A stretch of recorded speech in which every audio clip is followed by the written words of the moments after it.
What up, gang? You're officially on the back end of your first week of this cycle. Yesterday, we buried ourselves with conditioning, and today we will bury ourselves with weights. So if Tuesday was all about giving you a glorious lower half, the cheeks, the thighs, and all of the things, then Thursday is going to be the opposite. It's going to be all about building that functional strength and damn sexiness on the top half. So as far as part number one, you will have a strength and power and a build and tone strict press progression. Then barbell club will snatch. Not a lot to talk about with these. The snatch is going to follow the same progressive structure that we're using with clean and jerks on Monday. So look to build up to a heavy of a regressive complex every week, meaning the complex is going to become more loadable from week to week, allowing you to hopefully push further up the ladder, but you're going to push up the ladder each week. And when you get to a weight that you can no longer hit, you just transition from the complex into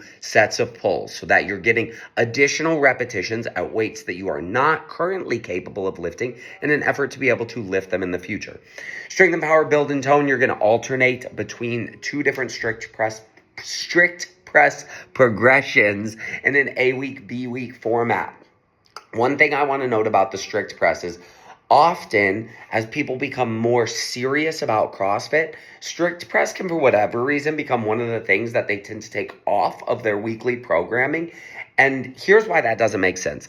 Number one, there's a thing called the CrossFit total. It's like the powerlifting squat, bench, deadlift, but it includes the strict press. The strict press is a core piece of CrossFit. Not only that, but if you find yourself being like, I should be working on my jerk, my push press, my push jerk, those more loadable overhead movements, keep this in mind. The strict press is a much better muscle builder for the shoulders than any of those other movements because it's only using the shoulders, and there tends to be a more eccentric component than the other lifts where you drop from the top. When you look at building muscle, and this applies to any joint in the body, your joints and your positions are going to have structural stability and they are going to have functional stability. It is kind of like a sliding scale. On the way left side, structural stability would be like your bones, right? Your bones can't exert any force. They can't do anything, but they are hella stable. From there, you move through connective tissues like ligaments and then into tendons and then into muscle. The more muscle you have that supports a joint, the more stable that joint will be. Therefore, the more stable positions using that joint will be.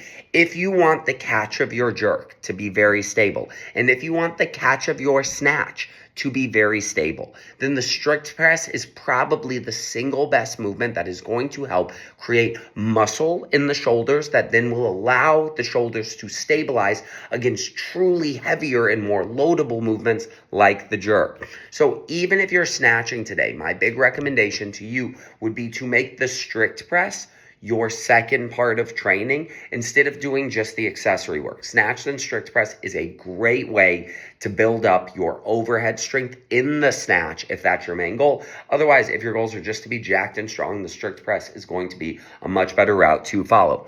Note that both strict press progressions will go on an A week, B week format where they have a primary row. It will be bent over rows this week and it will be Pendlay rows on the B weeks. Note that the bent over row obviously is sick at building the lats and some upper back strength. But another wonderful thing about the bent over row is that it teaches you to maintain a ton of stability through your core and through your spine and through those posterior muscles, right? When you have heavy weights, and don't get it twisted, the bent over row is hella loadable. You should be pushing for some really heavy weights here. When you have to stabilize in that hinged position, that is also going to work towards supplementing things like your deadlift, your clean, everything that you have to stabilize your spine in, especially when you're pulling from the floor. The Pendlay row, similar, definitely going to have some of those spinal components, not as many of them, but it has a tremendous carryover to rate of force development, your ability to produce force quickly, or rate coding of your muscles in the order in which you are able, / the speed at which you are able to fire all of your muscles to produce force, which is obviously massively important in any power related movement.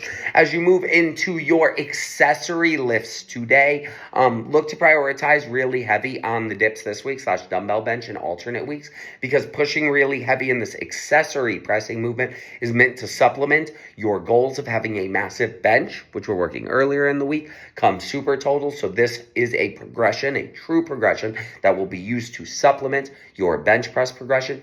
And then you're just going to sprinkle some fire stuff on top with some delts and some arms and maybe some abs, not this week, but in future weeks, right? All of those accessory movements that are going to give you a good pump, going to keep your tissues feeling healthy. We're also going to be using some variations of these movements that help to support health of the joint. And really, all of these more single joint accessory movements flood a bunch of blood into joints that we tend to put a lot of stress on. We're going to challenge positions that we don't often see in our more traditional movements. So think of this not just as a way to be jacked and look really good, but also as a way to keep your body really healthy as you continue to push towards bigger weights.